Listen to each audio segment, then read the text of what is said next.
बहुत समय पहले परी देश में नायरा नाम की एक बहुत ही शक्तिशाली परी रहा करती थी।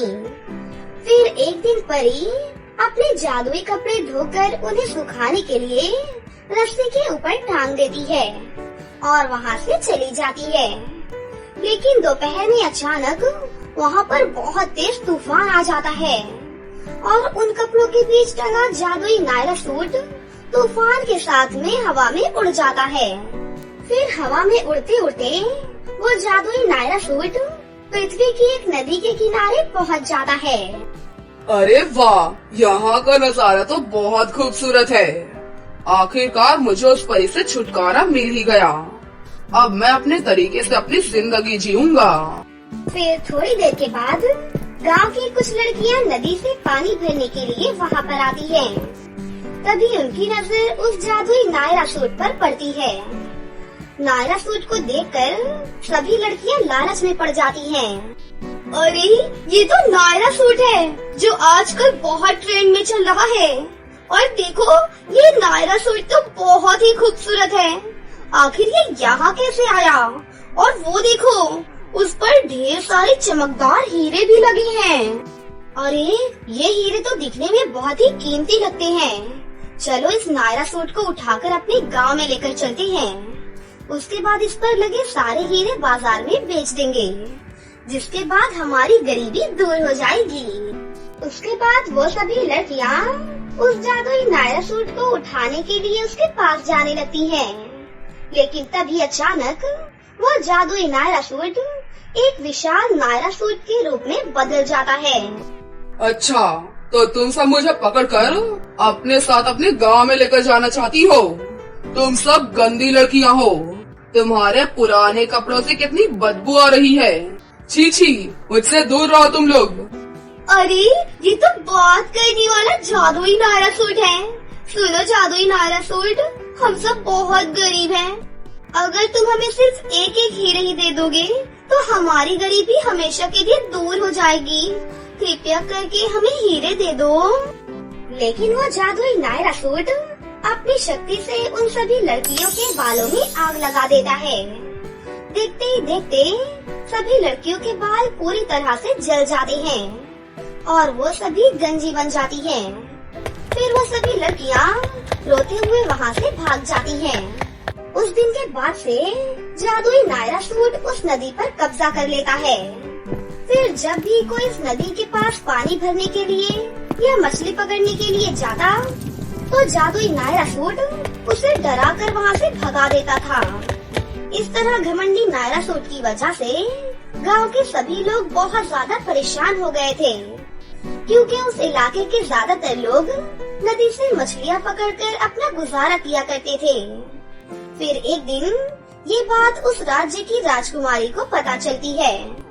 अपनी प्रजा का दुख राजकुमारी से देखा नहीं जाता और वो उस घमंडी नायरा सूट को पकड़कर महल लाने का फैसला करती है। उसके बाद राजकुमारी अपने सैनिकों के साथ उस जादुई नायरा सूट को पकड़ने के लिए नदी के किनारे पहुंच जाती है। मुझे पता चल गया है कि तू लोगों को परेशान कर रहा है। अब मैं तुझे नहीं छोड़ूंगी। मुझसे नहीं बच सकता है अब तू। चलो सैनिकों, इसे रस्सियों से बांधकर महल में लेकर चलो। तुम्हारी मुझसे इस तरह बदतमीजी से बात करने की हिम्मत कैसे हुई? मुझे बहुत गुस्सा आया है। राजकुमारी, अब मैं तुझे नहीं छोड़ूंगा। उसके बाद जादुई नायरा सूट अपनी शक्ति से वहाँ मौजूद सभी सैनिकों को रस्सी से बांध देता है और उन्हें हवा में उड़ाकर नदी में फेंक देता है और वो सैनिक पानी में डूबने लगते हैं। अब देख राजकुमारी, मैंने तेरे सारे सैनिकों को नदी में फेंक दिया। अगर अब तू अपने आप को बचाना चाहती है तो जमीन पर घुटने टेक दे और नाक रगड़कर मुझसे माफी मांग। तभी मैं तुझे माफ करने के बारे में सोचूंगा। लेकिन राजकुमारी अपनी तलवार निकालकर उस जादुई नायरा सूट पर हमला करने के लिए आगे बढ़ती है। तभी जादुई नायरा सूट राजकुमारी की तलवार को अपने वश में कर लेता है। फिर जादुई नायरा सूट राजकुमारी की तलवार से उसके दोनों हाथों को काट देता है। अरे नहीं, ये क्या हो गया? इसने तो मेरे दोनों हाथ ही काट दिए। अब मैं क्या करूं? अरे और ठहर जा, अभी मैं तेरा सर भी काट दूंगा। लेकिन तभी अचानक वहाँ पर नायरा परी आ जाती है। नायरा परी को देखकर जादुई नायरासुर डर जाता है। तभी नायरा परी अपनी जादुई छड़ी घुमाकर जादुई नायरासुर के ऊपर आग लगा देती है। अरे मर गया रे, मेरी मालकिन कहाँ से आ गई? अरे कोई बचाओ मुझे, अरे कोई तो बचाओ, मैं जल जाऊंगा। फिर देखते ही देखते वो जादुई नायरासुर पूरी तरह से जलकर राख के ढेर में बदल जाता है। उसके बाद नायरा परी राजकुमारी के कटे हुए हाथों को उनके शरीर में फिर से जोड़ देती है, जिससे राजकुमारी बहुत खुश होती है। उसके बाद परी हवा में उड़ते हुए पास के गांव में जा पहुंचती है और उन लोगों से जादुई नायरासुर की तरफ से माफी मांगती है। फिर परी वहाँ मौजूद सभी गंजी लड़कियों के सर पर सुंदर सुंदर बाल प्रकट कर देती है।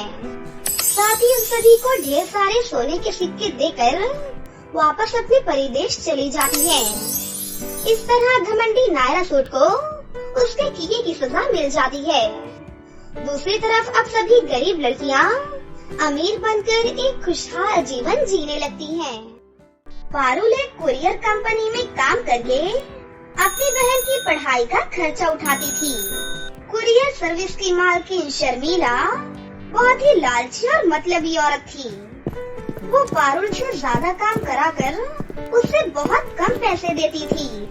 मैडम, आपके यहाँ काम करते हुए मुझे कई महीने बीत चुके हैं, लेकिन अभी तक आपने मेरी तनख्वाह नहीं बढ़ाई है। अरे तुम तो बहुत ही लालची लड़की हो, हर वक्त सिर्फ पैसों के बारे में ही सोचती रहती हो।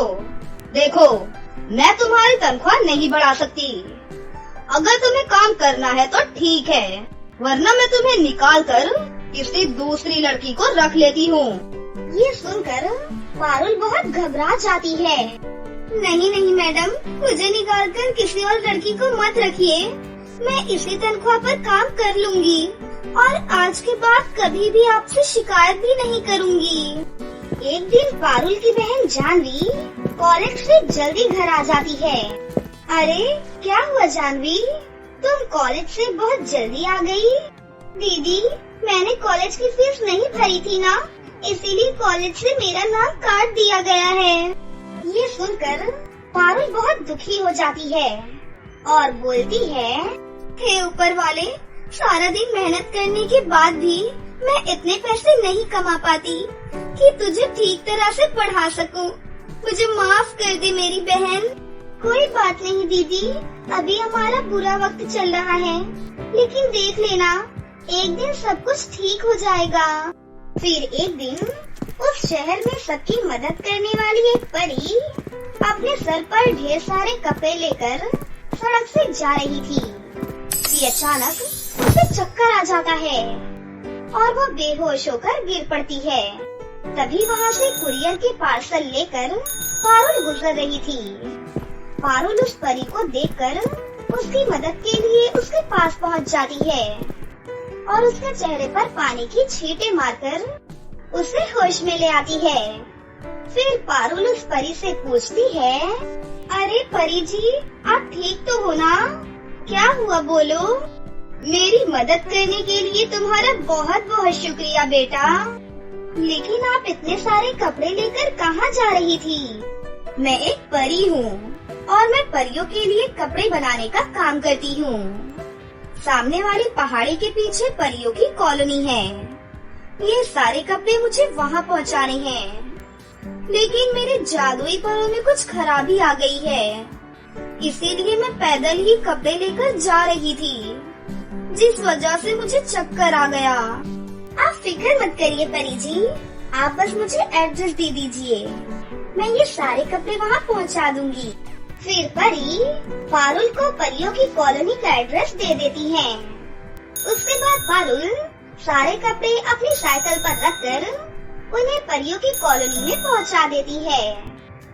पारुल के काम से खुश होकर वो परी उसे एक जादुई सूट दे देती है और उससे बोलती है, इस जादुई सूट को पहनने के बाद तुम जो भी इससे मांगोगी ये तुम्हें दे देगी, लेकिन इसका कभी भी गलत इस्तेमाल मत करना। पारुल उस परी को धन्यवाद करती है। फिर पारुल उस जादुई सूट को लेकर अपने घर चली जाती है। उस जादुई सूट को पहनकर पारुल अपनी बहन के कॉलेज की फीस भरने के लिए उससे पैसे मांगती है। पारुल के इतना बोलते ही वहाँ नोटों की बरसात होने लगती है और ये देखकर पारुल और उसकी बहन जानवी बहुत ही खुश होती हैं। तभी जानवी अपनी बहन से कहती है, दीदी क्यों ना इन पैसों का इस्तेमाल हम अपने साथ साथ गरीबों की भलाई के लिए भी करें। अरे वाह मेरी बहन, तू तो बहुत समझदार है। फिर अगले ही दिन से दोनों बहनें रोज अपने घर के बाहर गरीबों को खाना और कपड़े बांटना शुरू कर देती हैं। दूसरी तरफ कई दिनों से पारुल काम पर नहीं गई थी। इस वजह से उसकी मालकिन शर्मिला को पारुल के ऊपर बहुत गुस्सा आता है और वो उसे डांटने के लिए उसके घर पहुंच जाती है। तभी शर्मिला खिड़की से देखती है कि पारुल अपने जादुई सूट से बात कर रही है।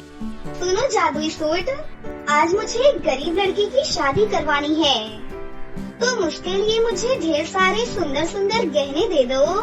पारुल के इतना कहते ही वहाँ गहनों की बारिश होने लगती है। ये देखकर शर्मिला के मन में लालच आ जाता है। फिर रात को शर्मिला चुपके से पारुल के घर में घुस जाती है और उसका जादुई सूट चुराकर जल्दी से वहाँ से भाग जाती है। फिर शर्मिला उस जादुई सूट को पहन लेती है और उस जादुई सूट से बोलती है, चल जादुई सूट, जल्दी से मुझे एक परी की तरह सुंदर बना दे। और सुन, मुझे बहुत सारे हीरे और सोने के सिक्के भी चाहिए। चल जल्दी जल्दी दे मुझे। लेकिन शर्मिला के ऐसा कहते ही वहाँ पर एक खतरनाक राक्षस प्रकट हो जाता है और शर्मिला के कान पकड़कर उसकी खूब पिटाई करता है, जिससे शर्मिला रोते हुए जोर जोर से चिल्लाने लगती है, नहीं नहीं, मुझे छोड़ दो, प्लीज मुझे माफ कर दो राक्षस जी। अब मैं इसके बाद दोबारा कभी भी चोरी नहीं करूँगी, मुझे छोड़ दो प्लीज। शर्मिला की पिटाई करने के बाद वो राक्षस वहाँ से चला जाता है। उसके बाद वो जादुई सूट भी वहाँ से गायब होकर पारुल के पास वापस पहुँच जाता है। इस तरह सब कुछ ठीक हो जाता है और शर्मिला को उसके किए की सजा मिल जाती है और वो दोनों बहनें हंसी खुशी उस जादुई सूट के साथ रहने लगती हैं। उदयपुर के शहर में अनमोल और अर्पिता नाम की दो बहनें अपने माता पिता के साथ रहा करती थीं। उन दोनों के माता पिता रमन और कुसुम एक बिल्डर के पास काम करते थे और उसी से उनके घर का गुजारा चलता था। एक बार की बात है, रमन और कुसुम जब साइट पर काम कर रहे थे तो ऊपर से हाई वोल्टेज का तार गिर जाने की वजह से रमन और कुसुम की वहीं पर मौत हो जाती है। माँ बाप के गुजर जाने के बाद अनमोल और अर्पिता अनाथ हो जाती हैं। दीदी, माँ और पिताजी हमें छोड़कर कहाँ चले गए? बताओ ना दीदी, वो कहाँ चली गए? अर्पिता, रोते नहीं है, माँ पिताजी हमें छोड़कर कहीं नहीं गए हैं। वो आसमान में तारा बनकर हमें देख रहे हैं। चलो अब चुप हो जाओ, नहीं तो माँ को पता चलेगा कि उनकी लाडली बेटी रो रही है तो वो क्या सोचेंगी। चलो चुप हो जाओ और जल्दी से खाना खा लो। फिर अनमोल और अर्पिता दोनों खाना खा लेती हैं। ऐसे ही कुछ दिन बीत जाते हैं। फिर एक दिन उस मकान की मालकिन उनके घर आती है और आते ही शुरू हो जाती है, बस बहुत हो गया तुम दोनों का। हमारा मकान कोई अनाथ आश्रम नहीं है कि तुम दोनों यहाँ रह रही हो। 2 महीने से भी ज्यादा हो गया है, पर अभी तक तुमने किराया नहीं दिया। देखो बहुत हो गया है, मुझे तुम लोगों से बहुत हमदर्दी है। लेकिन अब से मैं तुम्हें यहाँ रुकने नहीं दे सकती। चलो निकलो मेरे घर से, कहीं और जाकर रहो। मालकिन जी, कृपया करके हमें इस घर से मत निकालिए। हम कहाँ पर जाएंगे, हम क्या करेंगे? मालकिन जी, कृपया करके हम पर तरस खाइए। इतने दिन से तो तुम पर तरस ही खा रही थी, जो कि तुम्हें फ्री में रहने दे रही थी, पर अब बिल्कुल नहीं। जल्दी मेरा घर खाली करो। दोनों बहनें रोते रोते जल्दी से वहाँ से निकल जाती हैं। दोनों बहन को चलते चलते सुबह से शाम हो जाती है और दोनों बहनें वहीं एक पेड़ के नीचे थककर सो जाती हैं। अगले दिन अर्पिता अनमोल से कहती है, दीदी मुझे बहुत तेज भूख लग रही है। भूख के मारे मेरे पेट में दर्द हो रहा है। प्लीज कुछ खाने को दे दो ना दीदी। बस थोड़ी देर और बहन, मैं खाने का इंतजाम करती हूँ। बस थोड़ी देर और। दोनों बहनें फिर वहाँ से चली जाती हैं। कुछ देर चलने के बाद सामने कुछ मजदूर वहाँ पर बोरियां ढो रहे थे। अनमोल वहाँ पर जाती है और वहाँ के मालिक से बोलती है, अंकल जी, क्या मुझे यहाँ कोई काम मिल सकता है? कोई भी काम हो मैं कर लूँगी। मेरी बहन भूखी है, प्लीज अंकल जी। बेटा, आप लोग तो अभी बहुत छोटे हो, आप लोग यहाँ काम नहीं कर पाओगे। ये काम बहुत मेहनत का काम है। ये लो 100 रुपए, इससे कुछ खाने को खरीद लेना और अपने घर वापस जाओ बेटा। नहीं अंकल जी, मुझे बिना मेहनत के आपसे पैसे नहीं लेने हैं। ये तो भीख मांगना हुआ ना। मेरी माँ हमेशा कहती थी कि मेहनत से कमाकर ही खाना चाहिए। अच्छा बाबा, ठीक है। मोनू, गुड़िया को काम बता दे और हाँ, शाम तक काम करने के 300 रुपए मजदूरी दे देना। आपका बहुत बहुत धन्यवाद अंकल जी। अर्पिता, तुम थोड़ी देर यहाँ बैठो, मैं जल्दी से ये काम खत्म करके तुम्हें बढ़िया बढ़िया खाना खिलाऊंगी, ठीक है? अनमोल अर्पिता को वहीं बिठाकर खुद बोरियां ढोने का काम करने लगती है। पूरे दिन की कड़ी मेहनत के बाद शाम को अनमोल को पूरे 300 रुपए मिलते हैं। अनमोल सबसे पहले उन पैसों से अपनी छोटी बहन के लिए रोटी सब्जी खरीद कर लेकर आती है। दीदी, आपने भी तो सुबह से कुछ नहीं खाया है, पहले आप खाओ, फिर मैं खाऊंगी। फिर दोनों बहनें मिलकर खाना खा लेती हैं। रात होने लगी थी। दोनों बहनों को सर छुपाने के लिए कोई जगह नहीं मिल रही थी। तभी अनमोल अर्पिता को लेकर अपने चाचा के घर चली जाती है और वहाँ पहुँचकर अनमोल अपने चाचा जी को सारी बात बताती है। ये सब बात सुनकर अनमोल के चाचा ऋतिक ये बोलते हैं, शहर में इतना कुछ हो गया पर मुझे कुछ पता ही नहीं चला। सही किया तुम दोनों ने जो यहाँ पर आ गई। अब तुम्हें चिंता करने की कोई जरूरत नहीं है। चलो अब तुम दोनों आराम कर लो। तभी अनमोल की चाची शालिनी अनमोल के चाचा से कहती है, देखो जी, ये घर कोई धर्मशाला नहीं है कि कोई भी मुंह उठाकर इधर चला आता है। वैसे भी ये घर मेरे भाई के दिए हुए पैसों से चलता है। खुद के बच्चों को कमाकर खिलाने की तो औकात नहीं है आपकी, और इन दोनों अनाथ बच्चियों को मेरे सीने पर बिठा दिया। देखो, इन दोनों को अभी के अभी घर से बाहर निकालो, नहीं तो मैं अपने बच्चों को लेकर हमेशा के लिए अपने मायके चली जाऊंगी। तुम ये कैसी बातें कर रही हो? रात के अंधेरे में अब मैं इन दोनों को कहाँ छोड़कर आऊँ? सुबह होने दो, फिर मैं इन दोनों का कुछ न कुछ बंदोबस्त करता हूँ। ये सारी बातें अनमोल और अर्पिता सुन लेती हैं। फिर वो दोनों रोते हुए अपने चाचा का घर छोड़कर वहाँ से दूर चली जाती हैं और रोते हुए बोलती हैं, अब क्या होगा दीदी, अब क्या करेंगे हम, कहाँ पर जाएंगे हम? एक ही सहारा बचा था हमारा और अब वो भी नहीं रहा। मुझे भी कुछ समझ नहीं आ रहा बहन। काश आज हमारे माता पिता जिंदा होते तो तो हमारी ये हालत नहीं होती। पर दीदी, आपने तो कहा था कि माँ पापा हमें आसमान में तारा बनकर देख रहे हैं। क्या वो अभी भी हमें देख रहे हैं? अर्पिता की मासूमियत भरी बातें सुनकर अनमोल भी रोने लगी और अर्पिता से बोलती है, हाँ अर्पिता, माँ बाबा आप हमें देख रहे हैं तो फिर हमारी मदद क्यों नहीं करते? देखो ना, हम कितनी तकलीफ में हैं। दीदी भी बहुत दुखी हैं। माँ बाबा आप हमें भी अपने पास बुला लो ना। मैं भी आपके साथ आसमान में तारा बनकर रहना चाहती हूँ। माँ बाबा अब तो मेरी भी हिम्मत नहीं रही, मुझे माफ कर दो माँ बाबा। मैं अर्पिता का ध्यान नहीं रख पा रही हूँ और ना ही कुछ कर पा रही हूँ। प्लीज हमें कोई रास्ता दिखाओ माँ बाबा। तभी वहाँ पर एक जादूगर प्रकट होता है जो कि उनकी सारी दुख भरी बातें सुनकर बोलता है, अनमोल, अर्पिता, मैं देव जादूगर हूँ। मैं जादुई नगर से आया हूँ।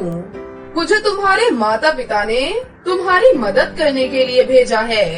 क्या सच में? हाँ, सच में। जादूगर जी, पर अब मेरे माँ बाबा कैसे हैं? वो ठीक तो है ना?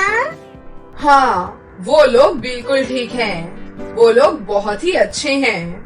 उन्हें बस तुम दोनों की चिंता लगी रहती है, इसलिए उन्होंने आज तुम्हारी मदद के लिए मुझे यहाँ पर भेजा है। बताओ, मैं तुम्हारी कैसे मदद कर सकता हूँ?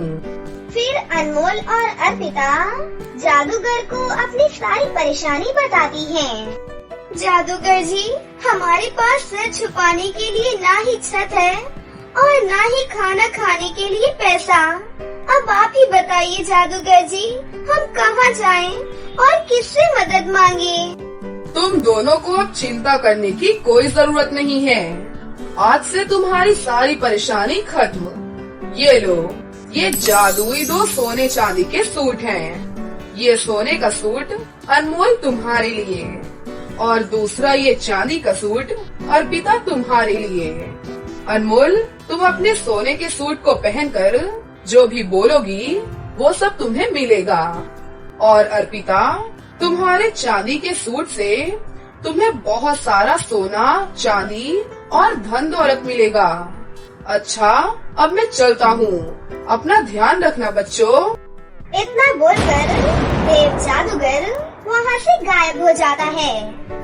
अनमोल अपना सोने का सूट पहनकर अपने सूट से बोलती है, हे जादुई सोने के सूट, हमें एक घर दिला दीजिए। अनमोल के इतना बोलते ही अनमोल के सामने एक आलीशान सुंदर सा घर बन जाता है और इस तरह से अनमोल उस जादुई सोने के सूट से अपनी जरूरत की सारी चीजें मांगती है और वो उससे जादुई सोने के सूट से मिल जाता है। अर्पिता अपने चांदी के सूट से खूब सारा धन मांगती है, जिससे वो दोनों बहुत ही जल्दी अमीर हो जाती हैं। अब अनमोल और अर्पिता के पास किसी भी चीज की कोई कमी नहीं थी। उन्हें जब भी किसी चीज की जरूरत होती थी, वो उस जादुई सोने चांदी के सूट से मांग लेती थी। वो अपने साथ साथ गांव के गरीब लोगों की भी खूब मदद करने लगी। धीरे धीरे जब ये बात अनमोल की चाची शालिनी को पता चलती है, वो अनमोल और अर्पिता से मिलने के लिए उनके घर पर आ जाती हैं। अरे चाची जी, आप आइए आइए, अंदर आइए। अरे अनमोल और अर्पिता बेटा, मुझे माफ कर दो।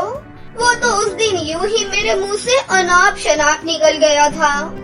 तुम्हें ऐसे बिना बताए घर छोड़कर नहीं जाना चाहिए था। तुम्हारे जाने के बाद मैंने तुम्हें कितना ढूंढा, पर तुम दोनों कहीं भी नहीं मिली मुझे। अनजाने में जो भी गलती हुई हो, मुझे माफ कर देना बेटा। पुरानी बातें भूल जाओ। आखिर मैं भी तो तुम्हारी माँ जैसी हूँ ना। कोई बात नहीं चाची जी, हमें आपसे कोई शिकायत नहीं है। आप जब तक चाहो यहाँ पर रह सकती हो, अपना ही घर समझो। खाना खाने के बाद अनमोल और अर्पिता के सो जाने के बाद उसकी चाची चुपके से उठकर अनमोल और अर्पिता के कमरे में जाकर उनका जादुई सोने चांदी का सूट चुरा लेती है और वहाँ से जाने लगती है कि तभी उसके सर पर डंडों की बारिश होने लगती है। हाय, मैं तो मर गई। ये क्या हो रहा है? अरे कोई रोको इसे। अरे बचाओ मुझे कोई। अरे तभी शालिनी के रोने की आवाज सुनकर अनमोल और अर्पिता भी वहाँ पर आ जाती हैं।